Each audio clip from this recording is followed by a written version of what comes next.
Chapter 45. Turning from the temple gate as soon as I had read the warning, I made the best of my way to Fleet Street, and there got a late hackney chariot and drove to the Hummums in Covent Garden. In those times a bed was always to be got there at any hour of the night, and the chamberlain, letting me in at his ready wicket, lighted the candle next in order on his shelf, and showed me straight into the bedroom next in order on his list. It was a sort of vault on the ground floor at the back, with a despotic monster of a four-post bedstead in it, straddling over the whole place, putting one of his arbitrary legs into the fireplace and another into the doorway, and squeezing the wretched little washing-stand in quite a divinely righteous manner. As I had asked for a nightlight, the chamberlain had brought me in, before he left me, the good old constitutional rushlight of those virtuous days, an object like the ghost of a walking cane, which instantly broke its back if it were touched, which nothing could ever be lighted at, and which was placed in solitary confinement at the bottom of a high tin tower, perforated with round holes that made a staringly wide-awake pattern on the walls. When I had got into bed, and lay there footsore, weary, and wretched, I found that I could no more close my own eyes than I could close the eyes of this foolish Argus. And thus, in the gloom and death of the night, we stared at one another. What a doleful night! How anxious, how dismal, how long! There was an inhospitable smell in the room, of cold soot and hot dust, and, as I looked up into the corners of the tester over my head, I thought what a number of blue-bottle flies from the butcher's and earwigs from the market and grubs from the country must be holding on up there, lying by for next summer. This led me to speculate whether any of them ever tumbled down, and then I fancied that I felt light falls on my face, a disagreeable turn of thought, suggesting other and more objectionable approaches up my back. When I had lain awake a little while, those extraordinary voices with which silence teems began to make themselves audible. The closet whispered, the fireplace sighed, the little washing-stand ticked, and one guitar string played occasionally in the chest of drawers. At about the same time, the eyes on the wall acquired a new expression, and in every one of those staring rounds I saw written, "Don't go home." Whatever night fancies and night noises crowded on me, they never warded off this "don't go home." It plated itself into whatever I thought of, as a bodily pain would have done. Not long before, I had read in the newspapers how a gentleman unknown had come to the Hummums in the night, and had gone to bed, and had destroyed himself, and had been found in the morning weltering in blood. It came into my head that he must have occupied this very vault of mine, and I got out of bed to assure myself that there were no red marks about, then opened the door to look out into the passages, and cheer myself with the companionship of a distant light, near which I knew the chamberlain to be dozing. But all this time, why I was not to go home, and what had happened at home, and when I should go home, and whether Provis was safe at home, were questions occupying my mind so busily that one might have supposed there could be no more room in it for any other theme.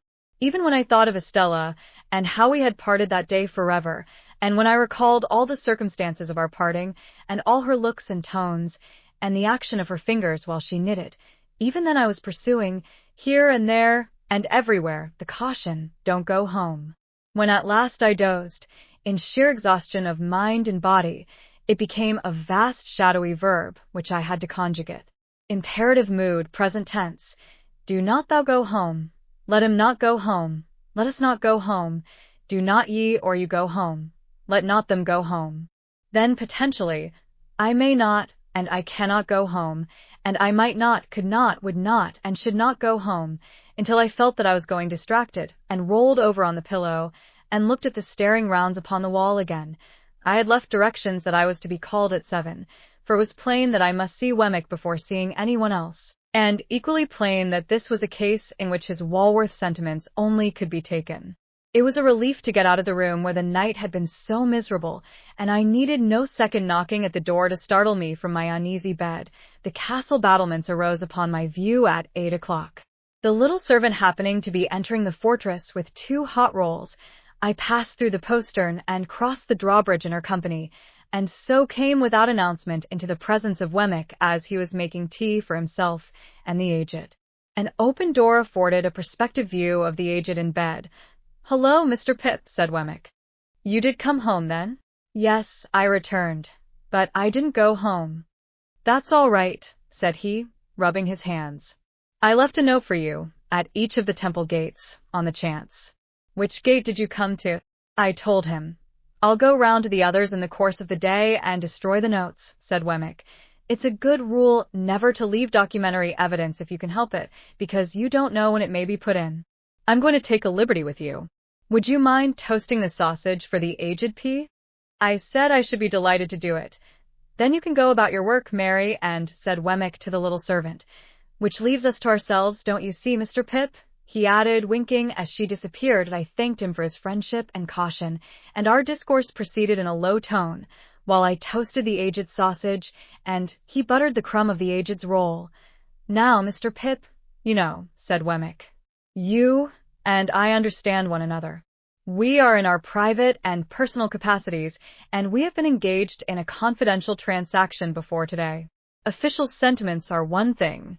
We are extra-official. I cordially assented. I was so very nervous that I had already lighted the aged sausage like a torch and been obliged to blow it out. I accidentally heard, yesterday morning, said Wemmick, being in a certain place where I once took you. Even between you and me, it's as well not to mention names when avoidable. Much better not, said I. I understand you. I heard there by chance, yesterday morning, said Wemmick, that a certain person not altogether of uncolonial pursuits and not unpossessed of portable property, I don't know who it may really be, we won't name this person, not necessary, said I, had made some little stir in a certain part of the world where a good many people go, not always in gratification of their own inclinations, and not quite irrespective of the government expense.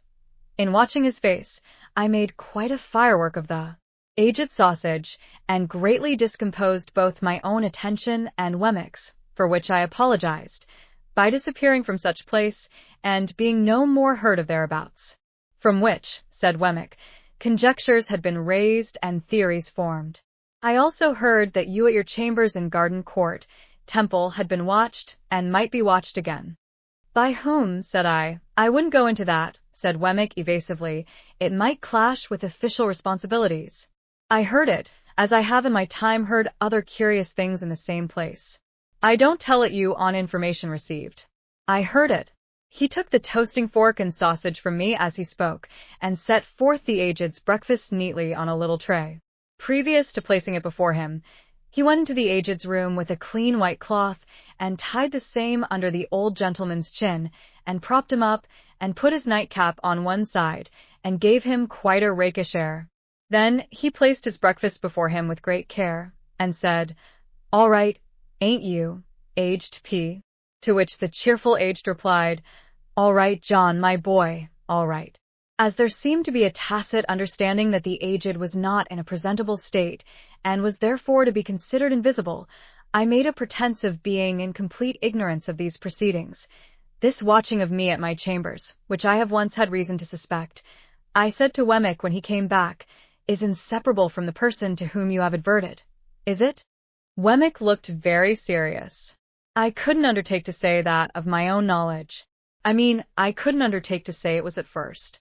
But it either is, or it will be, or it's in great danger of being. As I saw that he was restrained by fealty to Little Britain from saying as much as he could, and as I knew with thankfulness to him how far out of his way he went to say what he did, I could not press him. But I told him, after a little meditation over the fire, that I would like to ask him a question, subject to his answering or not answering, as he deemed right, and sure that his course would be right. He paused in his breakfast, and crossing his arms and pinching his shirt-sleeves, his notion of indoor comfort was to sit without any coat, he nodded to me once, to put my question. You have heard of a man of bad character, whose true name is Compeyson? He answered with one other nod. Is he living? One other nod. Is he in London? He gave me one other nod, compressed the post office exceedingly, gave me one last nod, and went on with his breakfast. Now, said Wemmick, questioning being over, which he emphasized and repeated for my guidance, I come to what I did, after hearing what I heard. I went to Garden Court to find you. Not finding you, I went to Clarriker's to find Mr. Herbert. And him you found, said I, with great anxiety. And him I found. Without mentioning any names or going into any details, I gave him to understand that if he was aware of anybody, Tom, Jack, or Richard, being about the chambers or about the immediate neighborhood, he had better get Tom, Jack, or Richard out of the way while you were out of the way. He would be greatly puzzled what to do. He was puzzled what to do, not the less because I gave him my opinion that it was not safe to try to get Tom, Jack, or Richard too far out of the way at present. Mr. Pip, I'll tell you something. Under existing circumstances, there is no place like a great city when you are once in it. Don't break cover too soon. Long Island Expressway close. Wait till things slacken before you try the open, even for foreign air. I thanked him for his valuable advice and asked him what Herbert had done. Mr. Herbert, said Wemmick, after being all of a heap for half an hour, struck out a plan. He mentioned to me as a secret that he is courting a young lady who has, as no doubt you are aware, a bedridden pa, which pa, having been in the purser line of life, lies abed in a bow window where he can see the ships sail up and down the river. You are acquainted with the young lady, most probably? Not personally, said I. The truth was that she had objected to me as an expensive companion who did Herbert no good, and that, when Herbert had first proposed to present me to her, she had received the proposal with such very moderate warmth that Herbert had felt himself obliged to confide the state of the case to me, with a view to the lapse of a little time before I made her acquaintance. When I had begun to advance Herbert's prospects by stealth, I had been able to bear this with cheerful philosophy. He and his affianced, for their part, had naturally not been very anxious to introduce a third person into their interviews, and thus, although I was assured that I had risen in Clara's esteem, and although the young lady and I had long regularly interchanged messages and remembrances by Herbert, I had never seen her. However, I did not trouble Wemmick with these particulars. The house with the bow window, said Wemmick, being by the riverside, down the pool there between Limehouse and Greenwich, and being kept, it seems, by a very respectable widow who has a furnished upper floor to let. Mr. Herbert put it to me, what did I think of that as a temporary tenement for Tom, Jack, or Richard? Now, I thought very well of it, for 3 reasons I'll give you. That is to say, firstly, it's altogether out of all your beats, and is well away from the usual heap of streets great and small. Secondly, without going near it yourself, you could always hear of the safety of Tom, Jack, or Richard through Mr. Herbert. Thirdly, after a while, and when it might be prudent, if you should want to slip Tom, Jack, or Richard on board a foreign packet-boat, there he is, ready. Much comforted by these considerations, I thanked Wemmick again and begged him to proceed. Well, sir, Mr. Herbert threw himself into the business with a will, and by 9 o'clock last night he housed Tom, Jack, or Richard, whichever it may be, you, and I don't want to know, quite successfully. At the old lodgings it was understood that he was summoned to Dover, and in fact he was taken down the Dover road and cornered out of it. Now, another great advantage of all this is that it was done without you, and when, if anyone was concerning himself about your movements, you must be known to be ever so many miles off and quite otherwise engaged. This diverts suspicion and confuses it, and for the same reason I recommended that, even if you came back last night, you should not go home. It brings in more confusion, and you want confusion. Wemmick, having finished his breakfast, here looked at his watch and began to get his coat on. And now, Mr. Pip, said he with his hands still in the sleeves, I have probably done the most I can do, but if I can ever do more, from a Walworth point of view, and in a strictly private and personal capacity, I shall be glad to do it. Here's the address. There can be no harm in your going here tonight, and seeing for yourself that all is well with Tom, Jack, or Richard before you go home, which is another reason for your not going home last night. But after you have gone home, don't go back here. You are very welcome, I am sure, Mr. Pip. His hands were now out of his sleeves, and I was shaking them. And let me finally impress one important point upon you. He laid his hands upon my shoulders and added in a solemn whisper, avail yourself of this evening to lay hold of his portable property. You don't know what may happen to him. Don't let anything happen to the portable property. Quite despairing of making my mind clear to Wemmick on this point, I forbore to try. Time's up, said Wemmick, and I must be off. If you had nothing more pressing to do than to keep here till dark, that's what I should advise. You look very much worried, and it would do you good to have a perfectly quiet day with the aged. He'll be up presently, and a little bit of, you remember the pig? Of course, said I. Well, and a little bit of him. That sausage you toasted was his, and he was in all respects a first-rater.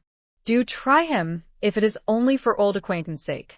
Goodbye, aged parent, in a cheery shout. All right, John. All right, my boy, piped the old man from within.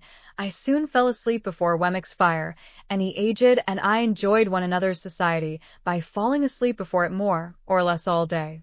We had loin of pork for dinner, and greens grown on the estate, and I nodded at the aged with a good intention whenever I failed to do it drowsily. When it was quite dark, I left the aged preparing the fire for toast, and I inferred from the number of teacups, as well as from his glances at the two little doors in the wall, that Miss Skiffins was expected.